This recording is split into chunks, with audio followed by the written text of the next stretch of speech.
In May of 2023, 7 people flew on a small plane from one indigenous village to another in the Amazon rainforest. Shortly into the flight, the plane crashed in dense jungles. Miraculously, 4 people survived, and they were children, ranging in ages from 13 years old to 11 months. They spent 40 days trying to survive the horrors of the Amazon rainforest.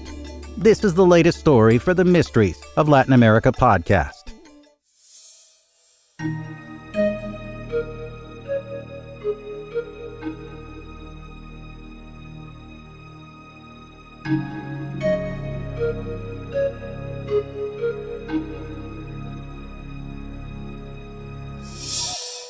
Friends, welcome to the Mysteries of Latin America podcast. My name's Andrew Colón, your host, and I'd like to thank you in advance for listening, downloading, sharing, and following the podcast on Spotify, iTunes, Google Podcasts, iHeartRadio, and everywhere else you can find us.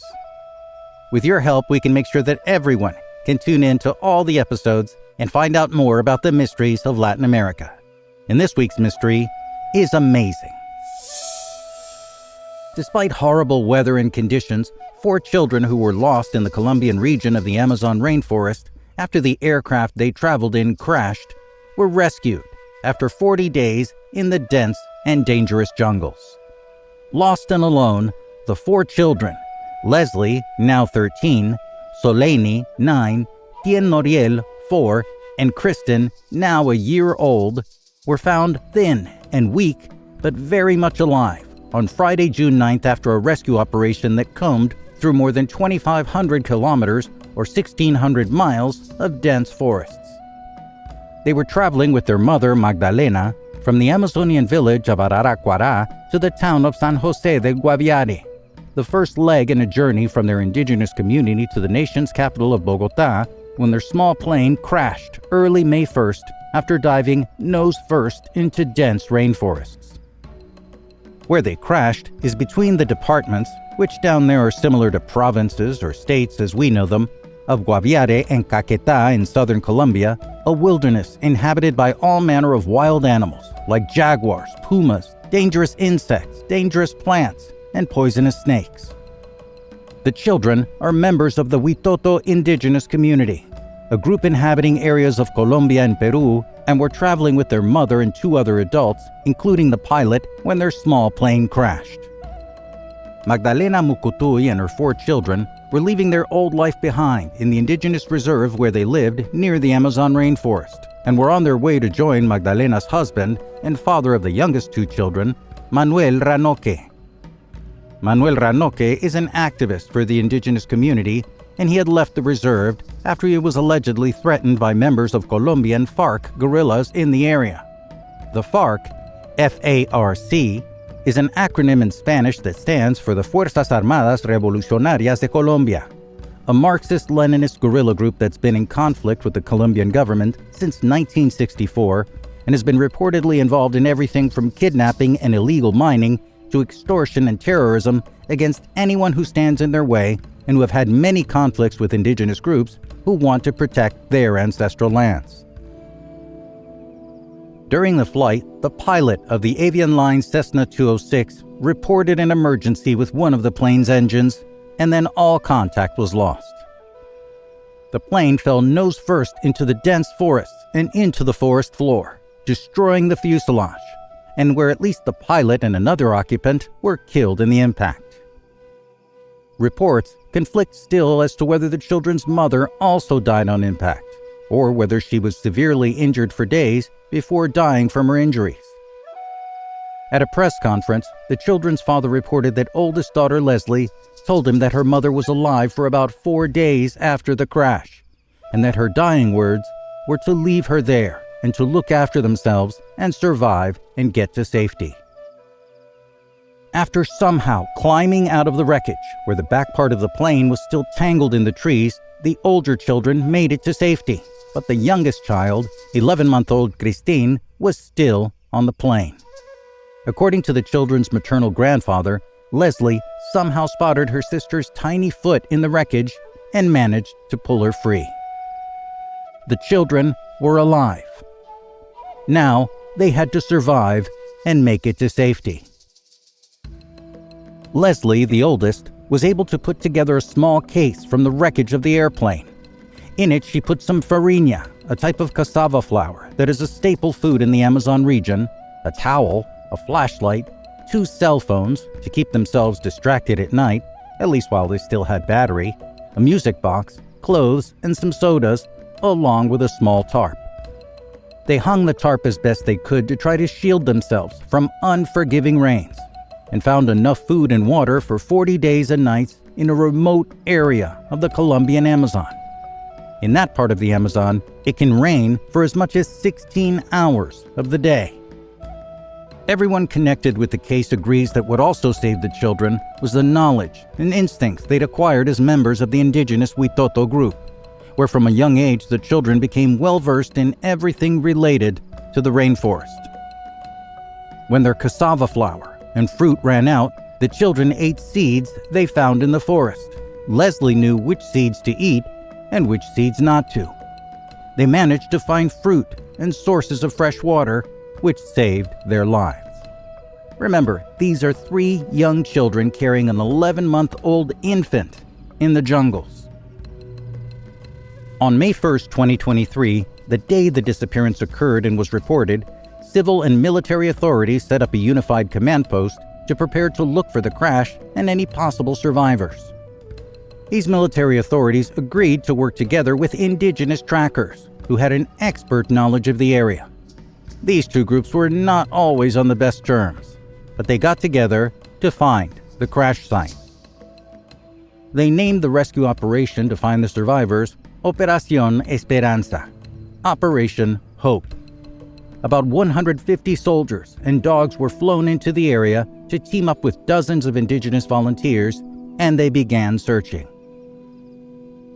But it wasn't until May 16th, 15 days after the crash, that civil authorities found the crash site, and in it, the bodies of 3 adults, but no children. The day before had been hopeful. At 10 a.m. May 15th, with the help of a search and rescue dog named Wilson, the team found a baby bottle that belonged to 11-month-old Christine, the first sign that someone might have survived the crash. At 2:26 p.m. that same afternoon, they found a freshly eaten passion fruit. They were getting close. But just after 4 p.m. that same day, news made it back to the office of Colombian President Gustavo Petro, but the news they got was that the children had been found, so he tweeted about the discovery. Search teams had to correct the president's team that they'd only found the plane, but not the children. That tweet was deleted, and authorities faced a firestorm of criticism for their ineptitude and mishandling of information. The children were still missing, and people were losing hope. On May 24th, though, over 3 weeks since the plane crash, searchers found new clues only 600 meters or 2,000 feet away from the crash site. They found some used diapers, a cell phone case, a towel, and a sneaker that belonged to older sister Leslie. Now, some of you might be wondering how it took so long to find these clues relatively close to the crash site. That's because the visibility in that part of the Amazon rainforest, even in the brightest time of day, was no more than about 60 feet due to the dense undergrowth. They were getting warmer. Then the operation pulled out all the stops. A group of rescuers began throwing 100 kits containing food and water from the air by helicopter, hoping it would reach the children. Planes flew over the area, firing off flares to help search crews to cover more ground at night, and rescuers used loudspeakers to broadcast a message recorded by the children's grandmother in their native language, urging them to stay put so rescuers could get to them. After 30 days, though, searchers from the indigenous community were starting to lose hope. They knew too well of the dangers of the Amazon rainforest, and they feared the worst. They had spent a month working together with the military, combing the forests, supported by trained search and rescue dogs. Everyone was exhausted, and hope was wearing thin. And then, June 9th, 2023, less than a month from the publication of this podcast, the children were found by the group of indigenous volunteers and the Colombian military. The children were ultimately discovered about 3 miles or 5 kilometers from the crash site in a small clearing in Colombia's Caquetá province. They were thin, weak, covered in insect bites, but they were alive. They had been staying in the same place for 4 days, where they had a little improvised lean-to and a towel to lay on the ground. Leslie had heard her grandmother's voice booming through speakers, telling them to stay put and wait, and they were huddled together in a small clearing. The first thing that Leslie asked for from rescuers was food for herself and her siblings. "Tengo hambre," she said. "I'm hungry." And the first thing that one of her brothers said to the team was, "Mi mamá está muerta."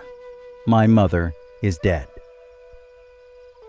The children had stayed near a source of fresh water, and it turns out that the searchers had come within 100 feet of the kids at one point or another, but in the dense rainforest, that can feel like 10 times the distance. The jungle was so dense, in fact, that the rescue helicopter couldn't land anywhere to evacuate the kids to get them to the hospital, so they had to pull the kids out of the jungle by winch, one by one, up to the chopper. Their father, who was also involved in the search, was notified by search teams, and he was able to see them at the hospital in Bogotá. Unfortunately, a search continues for missing Special Forces dog, the Belgian Shepherd named Wilson, who found the children, but became separated from the main search party. The children's grandfather said the dog kept the children company and became their faithful friend before it disappeared into the forest. And how are the kids today? Considering the children's ordeal, they are in remarkably good condition. They're still dealing with issues from malnutrition, dehydration, and exposure, but they should all make full recoveries. Astrid Cáceres, the general director of the Colombian Institute of Family Welfare, told reporters they're speaking a little and are weak. They don't talk as much as we would like them to, but let's give them some time. They'll get that time in the military hospital so they can receive the right medical and emotional support to help them deal with their physical and emotional wounds. Unfortunately for their emotional wounds, there's now a legal battle for the custody of the children, as their mother's family has alleged that Manuel Ranoque was an abusive alcoholic who beat their mother and the children in fits of drunken rage, and that the kids should be with them. The children's maternal grandparents want to raise them in the capital of Bogotá, but we'll have to see what the Colombian Institute of Family Welfare rules once the kids are fit to leave the hospital. I think we forget sometimes just how resilient the human species is. It's too often that we hear, and even on this podcast, stories of people who have perished in nature, where the elements and the wild got the better of us. But these were 4 little kids. It was a 12-year-old sister, now 13, carrying her 11-month-old baby sister and 2 other siblings in the jungles of the Amazon, one of the wildest, most unforgiving places on Earth. They suffered the unimaginable trauma of not only being involved in a plane crash, which is a trauma no one needs to experience, but also knowing that the crash ultimately took the life of their mother. And somehow they got it together, packed a few supplies, put the knowledge they'd been taught as members of an indigenous community, and were able to find water and food, and survived 40 days in the rainforest. They showed resilience, bravery, and instincts to survive that I can only bow in respect to. And as for the lasting impact on their lives, this is a trauma that will require a lot of love and support from family and the right medical and mental health services to work through and hopefully thrive. But I have hope for them. The human spirit's a crazy thing, isn't it? We live relatively safe lives of routine and convenience. But when we have adversity staring us right in the face, teeth and all, we can achieve extraordinary things. But it wasn't just the kids who were resilient. The military and the indigenous volunteer trackers, groups who are usually at each other's throats, found a way to work together for the common goal of reaching the children. And they never gave up. Friends, thanks so much for listening to this episode. And thanks to all of you who have listened, downloaded, shared, and followed the podcast on Spotify, iTunes, Google Podcast, iHeartRadio, and everywhere else you can find us. With your help, we can make sure everyone can tune in to the next episode of the Mysteries of Latin America. I'm Andrew Colón. Adios.